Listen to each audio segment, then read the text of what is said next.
In light of the Tory Lanez verdict of guilty on all charges, it's a lot of people on social media that are up in arms, like, oh my God, how can you guys take delight in a black man being put behind bars? You guys are always like, ooh, ooh, but you never protect the black man. And listen, I'm going to say this first and foremost.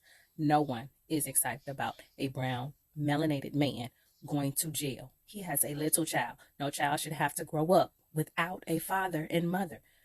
At the very best he's going to be able to do at this point is raise his child behind some bars. That is a horrible, horrible thing. But let me but that. We make choices in our life, and I'm not even talking about the pew pew.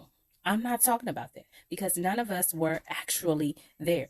I'm talking about the amount of arrogance that that man carried behind that. There is nothing in me that stipulates that Meg would not have willingly put this behind them behind closed doors and kept it private. For whatever reason, that man's arrogance and pride took hold of him and made him want to.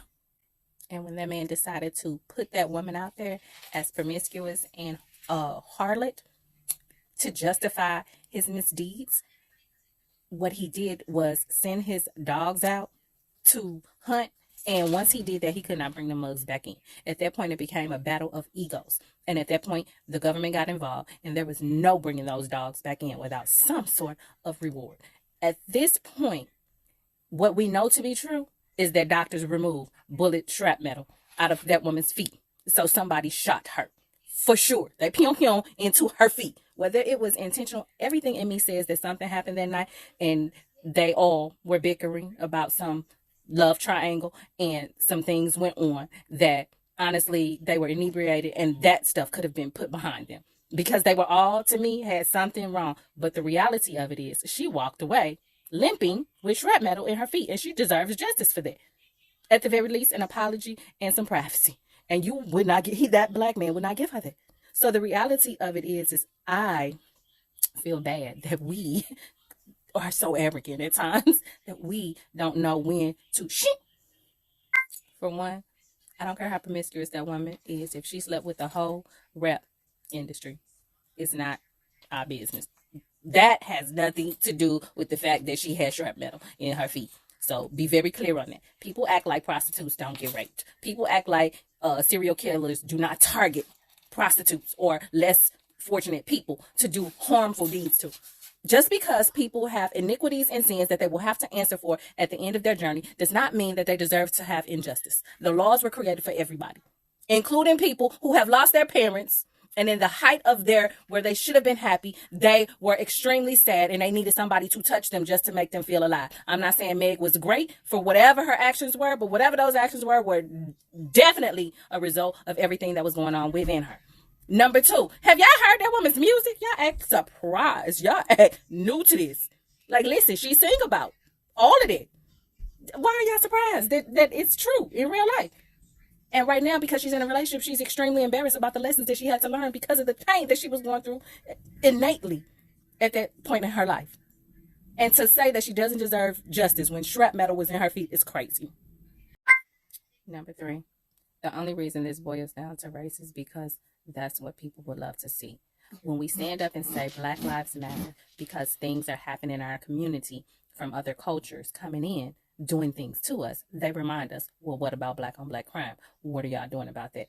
When we go to court and we decide to do something about black on black crime, y'all say the divide is the black man ain't protected. When in reality, every time we turn around, black women are always having to defend themselves. We always have to protect other people. We have to keep our mouths closed. We have to suffer in silence. And at this point of 2022, going into 2023 and forward, we have decided that we are no longer protecting other people at the demise of ourselves.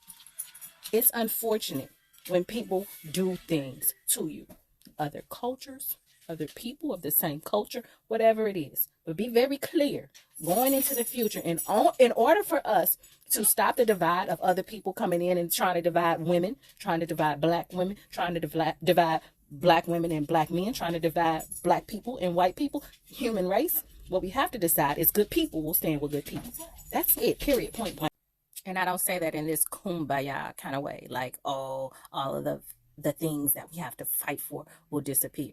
As long as there are Tamir Rices, as long as there are Breonna Taylors, as long as there are Sandra Bland's, as long as there are, Trayvon Martins, as long as there are those things that come in and shape and mold the mentality of people of a specific culture, those things will happen. What I'm saying is, if there are good people that stand in the gap, regardless of culture, we stand with you. But when I'm saying that we speak up now so that you guys are aware, because a lot of times people like to pretend that they were unaware that this was happening in our culture. So be very clear that I am very aware of our stereotype. I am very aware of our dysfunction. I lost my sister when she was 16 years old, gunshot wound to her head. I watched my sister in the hospital bed, dying from that gunshot wound. I have come in on my brother's godson with a bullet in his head. I have fostered over 20 kids in the foster care system. And I have watched them. Some be reunified with their parents, and some that have been lost inside of group homes. I have seen many suffer. I've adopted. I've had my own child. I won't tell you which is which. It doesn't matter. It's up to them to decide when they want to tell.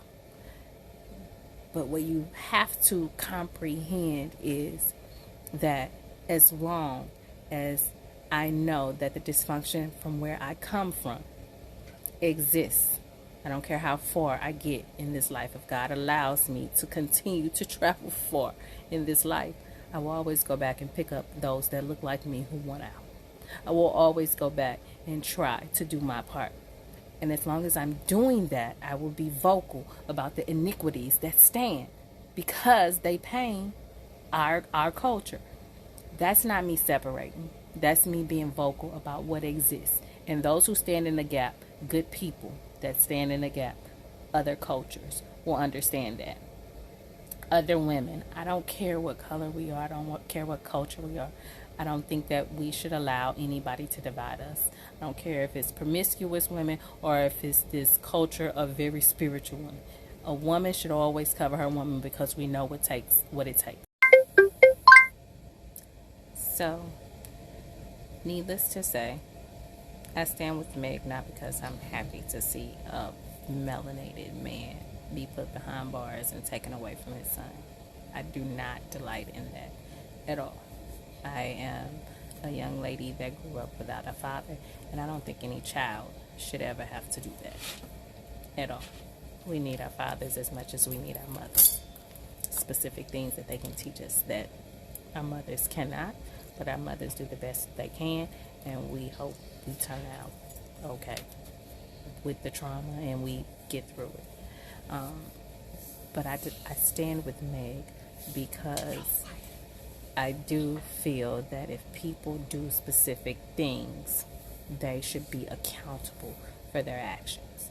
And they either take that accountability on their own and they make it right in private, regardless of the character of somebody. It could be a janitor, it could be a bum on the street, it could be a prostitute, it could be a very loose woman.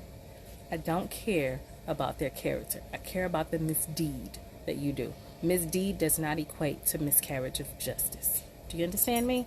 So I stand with Meg because the accountability for the man wasn't there, and therefore he allowed the man to come in and enforce it. Doing, keep on doing.